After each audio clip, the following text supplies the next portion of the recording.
নমস্কার, কেমন আছেন সবাই? আশা করি সকলেই ভালো আছেন। আজ শুক্রবার, আজ জগন্নাথ দেবের রথযাত্রা। যদিও আমাদের এখানে রথযাত্রা উপলক্ষে কোনো কিছুই সেভাবে হয় না, তবে ছোটরা ছোট ছোট রথ নিয়ে বেরোয়, সেগুলো দেখতেই কিন্তু বেশ ভালো লাগে। আকাশে অল্প বিস্তর মেঘ রয়েছে, সাথে সূর্যদেবও কিন্তু উঁকি দিচ্ছেন গাছের ফাঁক দিয়ে। বাসি জামা কাপড় চেঞ্জ করে এখন চলে এলাম সবজি কাটার জন্য। আর আমাদের বাড়িতে কী কী রান্না হবে সেই রান্নাটা আগের দিন থেকেই ঠিক হয়ে থাকে। আর তা না হলে সকাল সকাল ভাবনা চিন্তা করতেও তো একটু সময় লেগে যায়। আর বেশি বাসা যেদিন রান্না থাকে সেদিন কিন্তু কিছু জিনিস আগের দিন কেটেও রাখা থাকে, মানে কিছু সবজি আলু যেদিন বেশি পরিমাণে রান্নাবান্না হয় আর কি, যে এমন ধরুন স্পেশাল অনুষ্ঠান থাকলে সেই দিনগুলোতে। এখন এখানে ঘি করলা, বাঁধাকপি আর পটলগুলো কেটে নিয়েছি। তারপর মা এসে রান্নাবান্না শুরু করে দেবেন। ছাতুর শরবত, চা বা ছোটরা যা খাবে সেগুলো সমস্ত কিছু হয়ে গেছে। এখন চলে এলাম, কিছু জামা কাপড় আছে এগুলো ধুয়ে দেওয়ার জন্য। আজ যেহেতু রথযাত্রা উপলক্ষে ছুটি আছে, সেজন্য জামা কাপড় তো ছুটির দিন থাকলে বেশি হয়। আর এই কয়েকদিন ধরে যা বৃষ্টি হচ্ছে প্রতিদিন, তো জামা কাপড়গুলো না ধুয়েই রাখা ছিল। ধুলে তো শুকাচ্ছে না, গন্ধ বার হবে, সেজন্য ধোয়াও হয়নি। তো সেগুলো জড়ো করে রাখা ছিল, আর ছুটির দিন হলে জামা কাপড় বেশি হয়। এখন জামা কাপড়গুলো ধুতে দেব।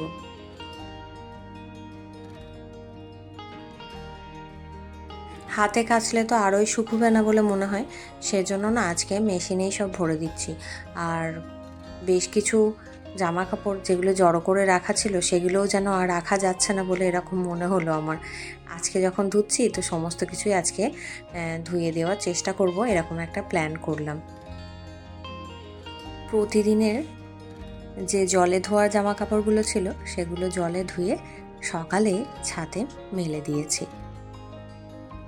সকালবেলা জামা কাপড় ধুয়ে মেলে দিলে কি হয়, মনে হয় যে সারাদিন তো রোদ্দুর পাবে, যখন একটা যখন বৃষ্টির দিনে হলে বেশি অসুবিধা হয়। সেজন্য আমি চেষ্টা করি জামা কাপড় ধোয়ার হলে না সকালের দিকেই ধুয়ে দিতে।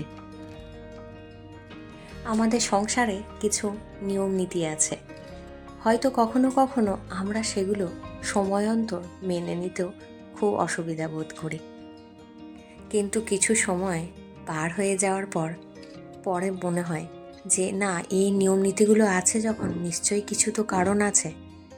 এই যে সকালবেলায় বাসি কাপড়টি ছেড়ে রান্নাঘরে যেতে হবে, এই যে নিয়ম, এইগুলো নিজেকে পরিষ্কার পরিচ্ছন্ন করে রাখা, যেমন এগুলো রান্নাঘরে যাওয়ার একটা নিয়ম আছে, তো পরিষ্কার পরিচ্ছন্ন হয়ে যাওয়া তো উচিত, তাই না? সেখানে রান্না বান্না হয়, মা লক্ষ্মী অন্নপূর্ণা সেখানে বাস করেন। আমরা কেউ কেউ মানি আর কেউ কেউ মানি না, কিন্তু দেখবেন জামা কাপড় পরিষ্কার পরিচ্ছন্ন থাকলে আমার মনে হয় মনটাও যেন পরিষ্কার পরিচ্ছন্ন থাকে। অনেকে আবার এগুলোকে কুসংস্কারও বলে থাকেন। মানা বা না মানা সব কিছুটাই নিজের উপর নির্ভর করে। তবে রান্নাঘরটার রান্না বান্না হয়ে যাওয়ার পর পরিষ্কার পরিচ্ছন্ন করে রেখে দেওয়াটাই উচিত। এর দুটো কারণ আছে। প্রথম কারণ হচ্ছে, পরদিন সকালবেলা আপনি যখন রান্নাঘরে আসবেন, রান্নাঘরটা দেখবেন ফ্রেশ পরিষ্কার ঝকঝক তকতক করছে। দিনের শুরুটা সাধারণত আমাদের গৃহবধূদের কী হয়, রান্নাঘর থেকেই শুরু হয়। তো রান্নাঘরটা যদি পরিষ্কার থাকে তাহলে দেখবেন কাজেরও একটা মনে হয় স্ফূর্তি মনের মধ্যে আসে, কাজেও যেন একটা এনার্জি পাওয়া যায়, আর সকালের শুরুটা মনে হয় বেশ ভালো হলো।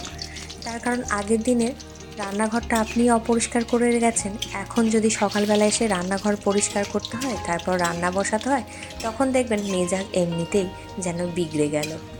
যত রাত্রি হোক, যত যাই হোক, শোয়ার আগে মানে রান্নাঘর থেকে বেরোনোর আগে রান্নাঘরটা পরিষ্কার করে রেখে তারপরে রাত্রে পরিষ্কার জামা কাপড় পরেই শুতে যাওয়া উচিত। রান্নাঘর অপরিষ্কার থাকলে এগুলো একদম নেগেটিভ এনার্জি ছড়ায়। মা লক্ষ্মী রান্নাঘরে যদি রাত্রে আসেন, কি দেখবেন রান্নাঘরে খানিক এঁটো বাসন রয়েছে, নোংরা হয়ে রয়েছে, সেটা কি পছন্দ করবেন? আর এমনিতেও মা লক্ষ্মী পরিষ্কার পরিচ্ছন্ন গৃহেই বসবাস করেন বলে আমরা হয়তো অনেকেই জানি।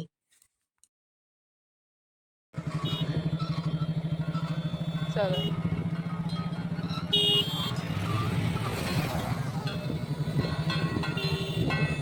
দুপুরের খাওয়া দাওয়া হয়ে যাওয়ার পর আজ বিকালবেলা একটু বেরোলাম, অল্প কিছু কেনাকাটা করার আছে। রাস্তার মধ্যে দেখলাম বেশ কিছুজন রথে নিয়ে বেরিয়েছে, তো সেটা দেখে কিন্তু বেশ ভালো লাগলো। প্রথমেই চলে এলাম কিছু গাছ কেনার জন্য নার্সারিতে। আর নার্সারিতে দিনের আলো থাকতে থাকতে আসাটাই ভালো, কেন গাছ চিনতে পারা বা দেখে নেওয়া সেগুলোতে সুবিধাই হয়। আগেও এই নার্সারিটাতে আমি অনেকবারই এসেছি, কিন্তু আজকে এসে দেখছি লোকজন একটু বেশি রয়েছে। কেন তা জানি না, হয়তো আমার মতো বিকালবেলা বৃষ্টির ঠান্ডা ওয়েদারে একটু ঘোরাও হবে, সঙ্গে কিছু গাছও কিনে নেওয়া হবে, এই ভেবেই হয়তো অনেকে এসেছেন। দেখছি পিঙ্ক কালারের, ও লক্ষ্মী জবা নাকি বলে ওটা। এইটা ওই যে আমরা যেটা নিলাম। হ্যাঁ হ্যাঁ বলছি বাড়িতে জবা গাছ বসালে ভালো তো। হ্যাঁ, বসাই তো ছাদে সবাই। সবাই যে যার মতো পছন্দের গাছ কিনছে, আমিও আমার পছন্দের কয়েকটা গাছ দেখে নিচ্ছি। আর এখানে এসেও কয়েকটা গাছ দেখেও আবার নতুন করে ভালো লাগলো, সেগুলোর মধ্য থেকেও কয়েকটা নিয়ে নিলাম। আর এখানে রয়েছেন এই দিদিভাই, ওনার কিছু কথা আমাকে শেয়ার করলেন, তাতে আমার কিন্তু বেশ ভালোও লাগলো। গাছ টাছ কেনার পর আরও দু এক জায়গায় জিনিসপত্র কিনলাম, আর এখন সবশেষে চলে এসেছি এই দোকানটাতে, এখান থেকে জিনিস কেনার জন্য। আমি এর আগেও বেশ কয়েকবারই এসেছি এই দোকানটাতে, আর এখানে জিনিসপত্রগুলো কিন্তু বেশ ভালো হয়ে থাকে। তারপর চলে এলাম বাড়ি। এই যে এই ফলগুলো কেনা হয়েছে, এগুলো পেতের মধ্যে রেখে দিলাম। আর এখান থেকে কয়েকটা আমও কেটে নিচ্ছি। সন্ধে সময় আর সেভাবে কিছু টিফিন করার প্ল্যান নেই, সেজন্য এখন এই আমটা কেটে নিচ্ছি। এই আমগুলো নেওয়ার সময় দেখে একটা কেমন মনে হচ্ছিল, কিন্তু স্বাদে বেশ ভালো।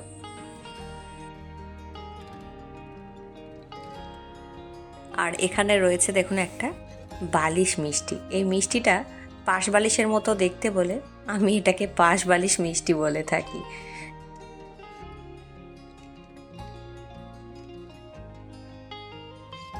তারপর যে এখানে রয়েছে রসফুলুরি, যেগুলো সকালের দিকে তৈরি হয়েছিল, সেই রসফুলুরিগুলো এখন খাওয়া হবে। আর মাঝে মধ্যে অন্য ধরনের কিছু টিফিন করতে আমাদের কিন্তু কম বেশি অনেকেরই ভালো লাগে। দেখুন রসফুলুরিটা কতটা নরম আর তুলতুলে হয়েছে। তারপর এখন চলে এলাম রান্নাঘরে, আজকে রাত্রের রান্নাবান্না করার জন্য। এখানে এখন রান্না করে নিচ্ছি কাবলি ছোলা, আলু আর পনির দিয়ে রান্না করব। আর করে নিয়েছি প্রথমে পটল ভাজা। এই দেখুন রান্না কমপ্লিট হয়ে গেছে, আর সাথে ভাত রুটি দুই রকমই আছে, যে যেটা পছন্দ করবেন। এটাই হচ্ছে আজকের ডিনারের আমাদের সকলের খাবারের পদ। আজকের ভিডিওটা এই পর্যন্তই। আজ তাহলে আসি, দেখা হবে আগামী পর্বে। নমস্কার।